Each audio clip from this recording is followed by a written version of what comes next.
لمحبت اللہ ولمحبت رسولہ ولمحبت اہل الایمان والاسلام ولمحبت دین اللہ، کہ وہ دل جو بالکل صحیح و سالم ہے، صاف شفاف ہے، اللہ تعالیٰ کی محبت کے لیے، اللہ کے رسول کی محبت کے لیے، اہل ایمان اہل اسلام کی محبت کے لیے، اور اللہ کے دین کی محبت کے لیے، جس دل میں نیکی کرنے کا جذبہ ہو، نیکی کرنے کی محبت ہو، نیکی کی طرف میلان ہو، شوق اور رغبت ہو، یہ وہ دل ہے جو صحیح سالم دل ہے۔ بیمار دل سے کبھی بھی نیکی کرنے کو دل نہیں کرتا۔ جس بندے کا دل بیمار ہے نا، اس دل میں نیکی کی رغبت پیدا نہیں ہوتی، بلکہ نیکی اس کے لیے بہت بڑا ایک برڈن ہوتا ہے، بوجھ ہوتا ہے۔ اب اپنا بھی جائزہ لے سکتے ہیں، اور کئیوں کا یہ دل کا معاملہ ایسا ہے کہ رمضان کی آمد سے پہلے، اور وہ اکثر اپنی محافل اور مجالس میں، اپنی گپ شپ میں، گفتگو میں اس کا اظہار بھی کر رہے ہوتے ہیں، یار رمضان آ رہا ہے، اب پھر نمازیں پڑھنی پڑے گی، روزے رکھنے پڑیں گے، صبح سے شام تک بھوکا رہنا پڑے گا۔ یعنی گویا کہ ان کے لیے ایک بہت بڑا ایک برڈن والا یہ معاملہ ہے۔ یہ کس شخص کے ساتھ ایسا ہوتا ہے جس کا دل بیمار ہے، زنگ آلود ہے، نیکی کرنے کو دل ہی نہیں کرتا۔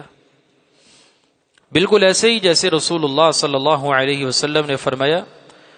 بعض دل ایسے ہوتے ہیں جن میں اتنے فتنے ان کے اوپر امڑ کے آگے ہوتے ہیں، اور وہ اتنا فتنوں میں، جسے کہتے ہیں وہ گھیرا ہوا دل ہوتا ہے، اور ہر فتنہ وہ دل اس کو قبول کر رہا ہوتا ہے۔ یعنی جو گناہ والے کام ہے، جو اللہ کی نافرمانی والے کام ہے، دل اس کو چاہ رہا ہوتا ہے، اور بندہ وہ کام کر رہا ہوتا ہے۔ پھر کیا ہوتا ہے، یہ دل ایسا بن جاتا ہے، اس میں سیاہ دبا لگتا ہے، اور وہ دبا بڑھتے بڑھتے بالکل دل زنگ آلود ہو جاتا ہے، جیسے کہ اللہ تعالیٰ نے قرآن کریم میں فرمایا، کلا بل ران علی قلوبہم ما کانوا یکسبون،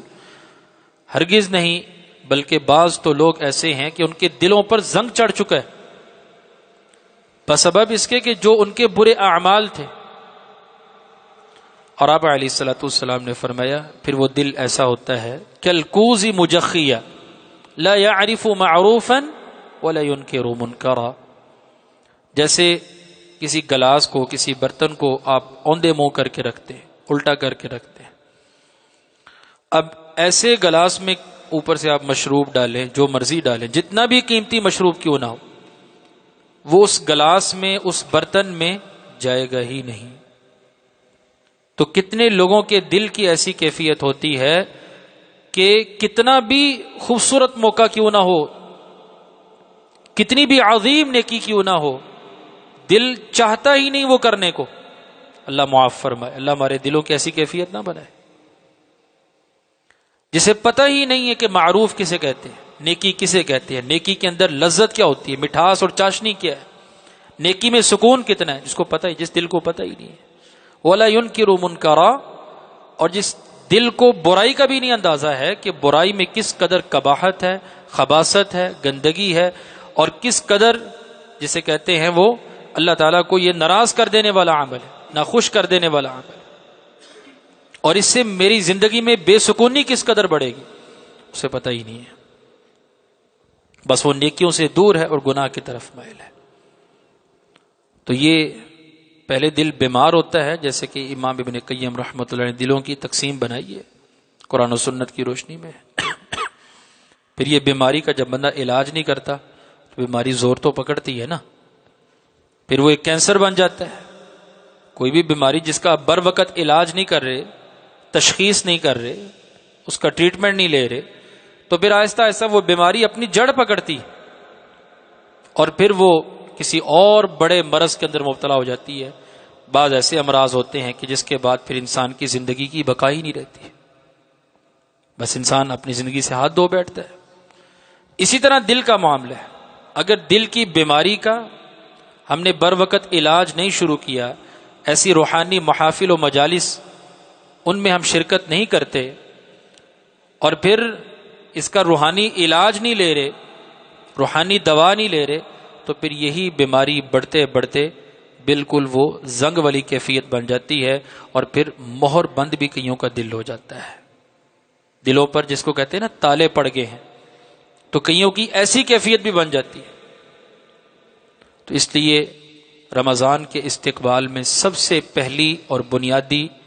ضرورت اس بات کی ہے کہ ہم اپنے قلب کی، اپنے دل کی اصلاح کریں۔ اگر آپ کے دل میں اپنے بھائیوں کے بارے میں کوئی نفرت، کوئی بغض چھپا ہوا ہے، اور اس کے ساتھ بندہ کہے کہ میں رمضان کی بہاریں لوٹ لوں، یہ کیسے ممکن ہے؟ ایک بندے کے دل میں بغض بھرا ہوا ہے، حسد بھرا ہوا ہے، کینہ ہے، وہ کینہ پرور شخص ہے، اور اس کے ساتھ کہتا ہے کہ میں جب قیام کروں تو میری زندگی کے سابقہ سارے گناہ معاف ہو جائے۔ ایک بندہ اپنے بھائی سے ناراض ہے، قطع تعلق ہی اس نے قائم کی ہوئی ہے، اور کوئی دین کی کوئی وجہ نہیں ہے، کوئی ریزن نہیں ہے، کوئی عذر نہیں ہے کہ بندہ اللہ کے دین کی وجہ سے، اللہ کی جسے کہتے ہیں وجہ سے کسی سے ناراض ہوا ہو، ایسی کوئی وجہ نہ ہو، ایسا کوئی عذر نہیں ہے، اپنی ذاتی انا کی وجہ سے وہ کسی سے ناراض بیٹھا ہے،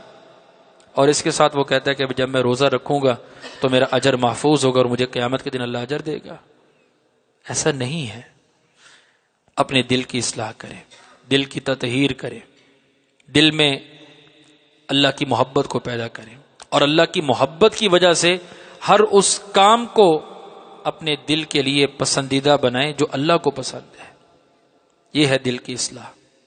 اور پھر قرآن کریم کی تلاوت اور نبی علیہ الصلوۃ والسلام کی احادیث، اور پھر ذکر و اذکار، اور ایسی روحانی مجلسوں اور محفلوں کا انعقاد، اور اس میں شرکت، عالم دین کے پاس جا کے پوچھنا کہ میری زندگی کے اندر یہ مسائل ہیں، پریشانیاں ہیں، میرے دل کی یہ کیفیت ہے، میں اپنے دل کی کیسے اصلاح کروں؟ پھر وہ جو ڈوز بتائیں اس ڈوز کو انسان لے، اور پھر اپنے قلب کی اصلاح شروع کر دے، اور پھر اپنی نیت کی اصلاح شروع کر دے۔ جب آپ دل کی اصلاح کے ساتھ اپنی نیت کو خالص کریں گے تو پھر رمضان کی ایک نیکی بھی وہ کم از کم 10 نہیں بلکہ ہزاروں لاکھوں گنا بن جائے گی۔ جیسے عام دنوں میں کوئی بھی نیکی جب ہم کرتے ہیں اس کا کتنا اجر ملتا ہے؟ کم از کم 10 گنا، لیکن جب وہی عمل رمضان میں ہوگا تو وہ عمل 10 گنا سے بڑھ کے 70 گنا، 700 گنا، 7000 گنا، اور بے حساب اللہ تعالیٰ اپنے بندے کو اجر سے نوازتے ہیں۔ تو اتنے بڑے اجر سے وہ شخص اپنے آپ کو کیسے محروم کر لے کہ جو اپنے دل کی اصلاح ہی نہیں کر رہا، جو اپنی نیت کو خالص ہی نہیں بنا رہا۔ اس لیے ابھی سے نیت کرے، اپنے دل کو صاف کرے۔ اللہ ہمیں رمضان کے مقبول روزے رکھنے کی توفیق عطا فرما، مقبول قیام کرنے کی توفیق عطا فرما، اور پھر یہ بھی اللہ تعالیٰ سے دعا کرے اللہ ہمیں صحت اور عافیت میں رکھنا، صحت اور عافیت سے محروم نہ کرنا کہ کہیں ہم روزے رکھ ہی نہ پائیں۔ ایسے کئی لوگ بیمار ہو جاتے ہیں، کوئی مرض بن جاتا ہے، کوئی ایسی پریشانی بن جاتی ہے جس کی وجہ سے انسان روزوں سے محروم ہو جاتا ہے، قیام سے محروم ہو جاتا ہے۔ تو اس لیے اللہ سے صحت اور عافیت کی بھی دعا کریں، اور پھر مقبولیت کی بھی دعا کریں۔ اللہ مجھے اور آپ کو عمل کی توفیق دے۔ جزاکم اللہ خیرا۔